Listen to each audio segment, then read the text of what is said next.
5 divided by 5 equals 1. And again here we have 5 divided by 5.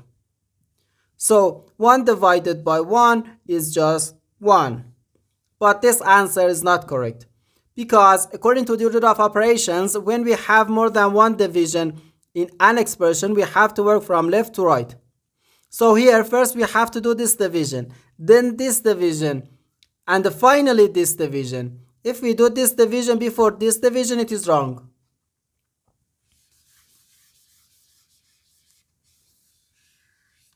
So first this division, 5 divided by 5 is just 1. So 1 divided by 5 and again divided by 5. Now we have to do this division. 1 divided by 5 can be written as 1 over 5. Then divided by 5. According to the KCF rule, K stands for keep, C stands for change, and F stands for flip. We can write keep the first fraction, change division to multiplication, and flip the second fraction.